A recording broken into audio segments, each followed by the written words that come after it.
மிகவும் முக்கியமான ஒரு நகரம் தஞ்சை.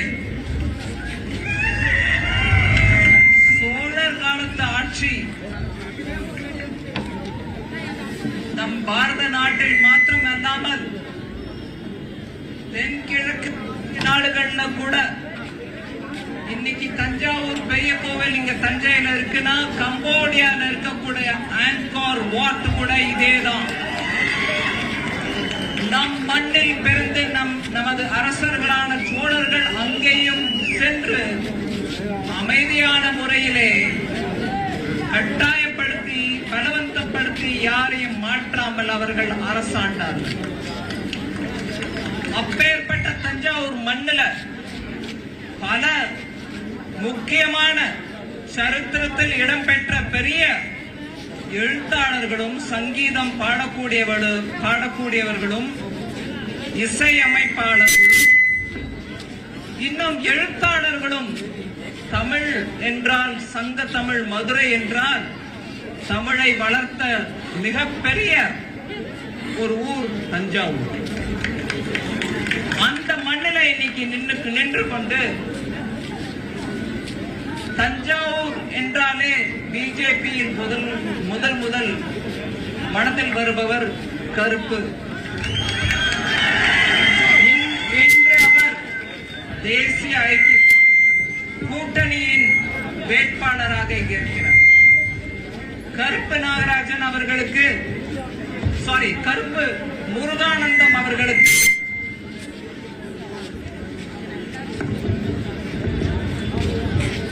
இன்றில்லை ஒரு 5-6 வருஷங்கள் முன்பு இங்க ஒரு பெரிய புயல் நடந்து அதுல விவசாயிகளுக்கும் மக்களுக்கும் நிறைய நஷ்டம் அடைஞ்ச போது ஊரா கரண்ட் இல்லாத போது டீசல் சப்ளை பண்ணிக்கொண்டு கிராமமா அலைஞ்சவர் நம்ம முருகானந்தம்.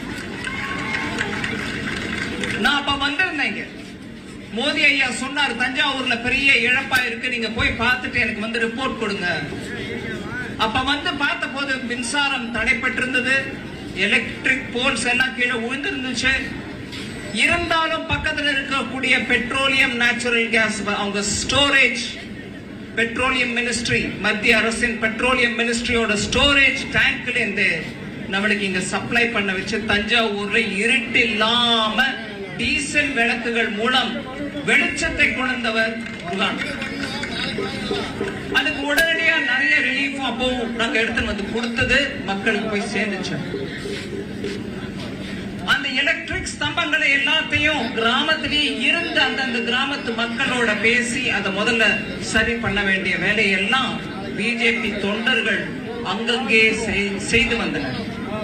அதை தவிர தென்னை மொத்தம் அழிஞ்சு போயிடுச்சு. இனிமே தென்னை எப்படி வளர்ப்போன்ற அந்த சந்தேகம் மக்கள் மனசுல வந்த போது எங்கெங்க இருந்தோ கர்நாடகால இருந்து கோவால இருந்து மகாராஷ்டிரால இருந்து தென்னை பிள்ளைகளை எடுத்துட்டு வந்து இங்க கிராமத்துல டிஸ்ட்ரிபியூட் பண்ணாங்க. இப்படியாக தஞ்சை மண்ணிலே நல்ல காலம் நல்ல சமயத்துல மாத்திரம் இல்லாம கஷ்டம் வந்த போது மக்களுக்கு இடர் வந்த போது இங்கேயே மக்களுடன் மக்களா இருந்து செயல்பட்டவர் நம்ம கருப்பு முருகானந்தம். அதனால இன்னைக்கு தோழமை கட்சிகள் நான் ஒவ்வொரு பேரா எடுத்து தோழமை கட்சிகள் அவங்க இங்க நம்மளோட கூட இருக்காங்கன்னு சொல்லல, டைம் எடுக்குது. அதனால நான் ஒவ்வொருத்தரும் இங்க இருக்கிறவங்க ஒவ்வொரு தலைவர்களுக்கும் நன்றி சொல்லி அவங்களுடைய ஒத்துழைப்பால் தமிழ்நாட்டிலே ஒரு பெரிய மாறுதல் ஏற்பட வேண்டும். மக்களின் மனதில் இருக்கிறது, மக்கள் மனசுல இருக்க அந்த மாறுதல் வரணும்னு. ஆனா அந்த மாறுதலை நீங்க எப்படி எங்களுக்கு செய்து காண்பிப்பீங்க அப்படிங்கிறதுக்கு தான் தோழமை கட்சிகளோட எல்லா ஊர்லயும் உண்மையை எடுத்து சொல்றோம். இங்க உண்மைக்கு புறம்பாக நிறைய விஷயம் இங்க பேசுறாங்க. நான் தஞ்சை மாவட்டத்துல நின்று தஞ்சை நகரத்துல நின்று சில விஷயங்களை பேசுறேன். கச்சத்தீவு விஷயத்தை ஏன் இப்ப எடுக்கிறீங்க அப்படின்னு கேக்குறாங்க. அதுல ஒரு முக்கியமான அம்சத்தை மக்கள் பேசணும், அதை பத்தி சர்ச்சை விவாதம் இருக்கணும். கச்சத்தீவை மாத்திரம் தாரவாத்தது இல்ல, ட்ரெடிஷனல் ஃபிஷிங் ஏரியாஸ் அப்படின்னு இருந்தது. பரம்பரை மீனவர்கள் செய்து கொண்டிருந்த இடம். அத கூட அப்போ கச்சத்தீவை கொடுக்கும் போது அந்த ஏரியாஸையும் தாரவாத்து கொடுத்தாங்க. அதனாலதான் இன்னைக்கு வரைக்கும் மீனவ பிரச்சனை தீராம இருந்துட்டு இருக்குன்றது உண்மை. எடுத்து நம்ம எல்லாரும் பேசணும். திராவிட முன்னேற்ற கழகத்தை கேள்வி கேட்கணும். நான் இந்த சந்தர்ப்பத்துல சொல்றேன், இது இன்னைக்கு மோடி ஐயா கேள்வி கேட்கிறாரு அப்படிங்கிறது இல்லைங்க. தமிழ்நாட்டுல அசெம்பிளியில முன்னாள் முதலமைச்சர் ஜெயலலிதா அம்மா அவர்கள் அந்த கேள்வியை கேட்டிருக்காங்க, விவரமா கேட்டிருக்காங்க. அதுக்கு அப்பவும் பதில் இல்லை, இப்பவும் பதில் இல்லை. கச்சத்தீவு மாத்திரம் இல்ல, மீனவர்களுக்கு அவர்கள் பரம்பரையாக சென்று மீன் பிடித்த இடங்களை கூட இன்னைக்கு தாரவாத்து கொடுத்தாங்க. இன்னைக்கு இல்ல, அன்னைக்கு தாரவாத்து கொடுத்ததை பத்தி இன்னைக்கு வரைக்கும் பேசுறது இல்ல திராவிட முன்னேற்ற கழகம். அப்ப இருந்த முதல்வருக்கு அந்த விஷயம் தெரியும். ஆனால் ஒரு வருஷம் முன்னாடியே தெரிஞ்சாலும் கூட அதுக்கப்புறம் கையெழுத்து போடுற வரைக்கும் கூட அதை பத்தியே ஒன்றும் பேசாம, ஒரு விதமான எதிர்ப்பும் தெரிவிக்காமல், தமிழ் மக்களுக்கு உண்மையை சொல்லாமல் அப்போ நடந்த அந்த விஷயம் நம்ம இன்னைக்கு எதுக்கு நம்ம ஞாபகப்படுத்துறோம்னா, கச்சத்தீவு மீனவர்கள் அவர்களுடைய பரம்பரை அதிகாரங்கள், அவங்களுக்கு இருந்த சுதந்திரங்கள், இதெல்லாம் ஒரு விஷயம். ஆனா அவங்க செய்கிற ஒவ்வொரு தமிழ் விரோத நடவடிக்கைகளுக்கு அவங்க பதிலே கொடுக்க மாட்டாங்க. நீங்க நோட்டீஸ் பண்ணி பாருங்க, நீங்க நல்ல கூர்ந்து கவனிச்சு பாருங்க. நான் இந்த கச்சத்தீவு பரம்பரை மீனவர்கள் அதிகாரங்கள் பற்றி இப்ப இது சொல்றது எதுக்கு சொல்றேன்னா, அந்த விஷயத்துல அப்பவும் உண்மையை சொல்லல, இப்பவும் உண்மையை சொல்றது இல்ல, உண்மைக்கு புறம்பா சொல்லிட்டு இருக்கான்றதுக்கு அது ஒரு மூல உதாரணம். இரண்டாவது உதாரணம், சமீபத்துல அவங்க கட்சியோட சேர்ந்த அமைச்சரா இருந்து ஒரு இடத்துல சொன்னாங்க, 30,000 கோடி வரைக்கும் சம்பாதிச்சிட்டாங்க அந்த குடும்பம். அந்த பணத்தை எங்க வைக்கிறதுன்னு தெரியாம அலைஞ்சிட்டு இருக்காங்க குடும்ப உறுப்பினர்கள் அப்படின்னு அமைச்சரா இருந்தவர் ஒருத்தர் சொன்னார். நம்ம எல்லாருக்கும் தெரியாது, தெரியுமா? தெரியாதா? உரக்க சொல்லுங்க. நம்ம ஊடக நண்பர்கள் தெரியும், தெரியும். அத பத்தி கேள்வி கேட்டாங்க. என்னங்க அவரு உங்க அமைச்சர் அப்படி சொல்லிட்டாரு, அதுக்கு நீங்க ஒண்ணும் பதிலே கொடுக்கலையே, 30,000 சம்பாதிச்சீங்களா, அதை எங்க வைக்கிறதுன்னு தெரியாம அலையறீங்களா, குடும்ப உறுப்பினர்களே அலையறாங்களா அப்படின்னு கேட்டாங்க. அதுக்கும் இன்னைக்கு தேதி வரைக்கும் குடும்பத்தில இருந்து பதில் இல்லை. ஒரு நல்ல சமயம் பார்த்து அந்த அமைச்சரை வேற இடத்துக்கு அனுப்பி வச்சுட்டாங்களே தவிர நம்மளுக்கு பதில் கொடுக்கல. கொடுத்தாங்களா பதில்? இல்ல. இது இரண்டாவது உதாரணம். அவங்க செய்யற தப்பு, அவங்க செய்யற மக்கள் விரோத செயலுக்கு இப்ப வரைக்கும் அவங்க பதில் கொடுக்க மாட்டாங்க. மூணாவது, சாராயம் தண்ணி மாதிரி கொட்டது, காவிரியில தண்ணி இல்ல, ஆனா சாராயம் மாத்திரம் வீடு வீடுக்கு வந்துட்டே இருக்கு. பல ஆண் மகன்கள் அந்த சாராயத்துக்கு குறியாய் போய் அந்த சாராயத்தினால குடும்பங்கள் கட்டுக்கிட்டு இருக்குன்றது நம்ம எல்லாருக்கும் தெரியும். இதே தமிழ்நாட்டில் பல வருஷங்கள் முன்னாடி கூட ஆந்திர மாநிலத்தில் நடந்த மாதிரி சாராய ஒழிப்பு இருக்கணும் அப்படின்லாம் பேசிட்டு இருந்தோம். சரி, முழுமையா ஒழிக்காட்டினா கொஞ்சம் சீர்திருத்தத்தோட வித்திருந்தா கூட பரவாயில்ல. குழாய திறந்து விட்டா எவ்வளவு தண்ணி ஒரு காலத்துல வந்துட்டு இருந்தோம், அப்படி வருது இன்னைக்கு. அதையே சீர்திருத்த முடியல. இன்னைக்கு போதை பொருள்களை டன்டனா கொட்டுறாங்க ஊர்ல. இதுலயும் அந்த குடும்பத்துக்கு சம்பந்தம் இருக்குன்றது பட்ட வெளிச்சமா வந்திருக்கா? எல்லாருக்கும் தெரியுமா? ஊடகங்களும் அதை பத்தி பேசுதா? கேள்வி ஊடகங்கள் பேசல. சரி, நீங்க சொல்றீங்க, நான் சொல்ல. ஊடகங்கள் பேசுதா? கேள்வி கேட்கிறாங்களா? நம்ம இப்ப கேள்வி கேட்கிறோமா? பிரதமர் ஐயா கேள்வி கேட்டாரா? பதில் வந்துச்சா? இது மூணாவது. கச்சத்தீவு பாரம்பரிய மீனவர்கள் அதிகாரம் போச்சு.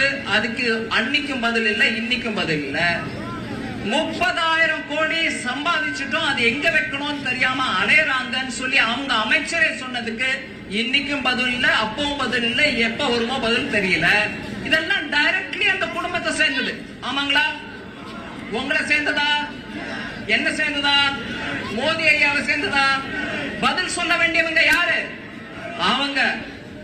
இந்த போதை பொருள் விஷயத்துல அந்த குடும்பத்தோட டைரக்ட் சம்பந்தம் இருக்குன்றது நம்மளுக்கு பலவித ஊடகங்கள் மூலமும் ஸ்டேட்மெண்ட்ஸ் மூலமும் தெரியுது. எப்படி? அதுல இருந்து வந்த போதை பொருள்களை வித்த ஆதாயத்திலிருந்து அந்த குடும்பத்துல ஒரு உறுப்பினரை வச்சு சினிமா தயாரிச்சாங்கன்ற செய்தி வருது. நான் பேர் எடுக்கல, அந்த ஆணோ பெண்ணோ அவங்க பேரை நான் எடுக்கல. சினிமா எடுத்தாங்களா? போதை பொருள் இருந்து வந்த ஆதாயத்தை வச்சு எடுத்தாங்களா?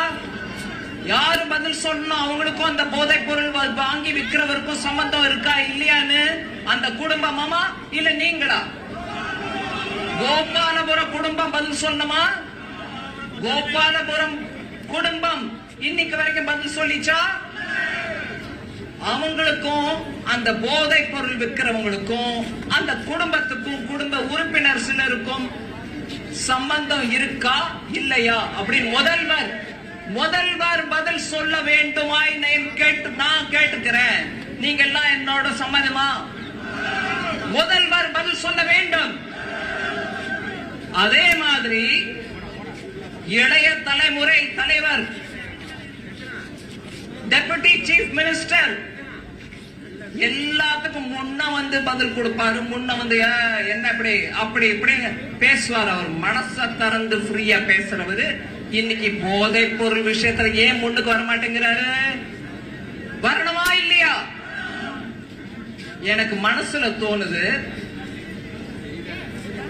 போதை பொருள் மூலமா வந்த செருக்கு ஓட்டு மூலமா நொறுக்கு. நான் திருப்பி ஒரு தடவை சொல்றேன், போதை பொருள் மூலமாக திராவிட முன்னேற்ற கழகத்துக்கு வந்த செருக்கு ஓட்டு மூலமா நொறுக்கு. ஓட்டு மூலமா நொறுக்கு. திராவிட முன்னேற்ற கழகம் அப்படின்னா இங்கிலீஷ்ல நம்ம எப்படி சொல்றாங்க? டிஎம்கே சொல்றோமா? திராவிட முன்னேற்ற கழகம். அது ட்ரக் முன்னேற்ற கழகமா மாறிடுச்சு. நம் இளைய தலைமுறைகளை ஒரே 10-15 வருஷத்துக்குள்ள மொத்தம் அழிச்சிடும். அந்த ட்ரக்கோட பிரபாவம் அப்படிப்பட்டது. அதுல ட்ரக்ல இருந்து சம்பாதிச்சு அந்த ஆதாயத்தை கூட சேர்த்துக்கிட்டு என் குடும்பம் வளருமே தவிர தமிழகத்தில் இருக்கக்கூடிய இளைய தலைமுறை எக்கேடு கெட்டால் எனக்கு என்ன அப்படிங்கிற அந்த அளவுல இன்னைக்கு இருக்கக்கூடிய அந்த போதை பொருள் மூலமாக வந்த செருக்கு ஓட்டு மூலமா நொறுக்கு. நீங்க இனிமே இந்த வார்த்தைகளை மறந்துடாதீங்க. போதை பொருள் மூலமாக வந்த செருக்கு ஓட்டு மூலமா நொறுக்கு. தாமரைக்கு ஓட்டளிங்கள், தாமரைக்கு ஓட்டளிங்கள்.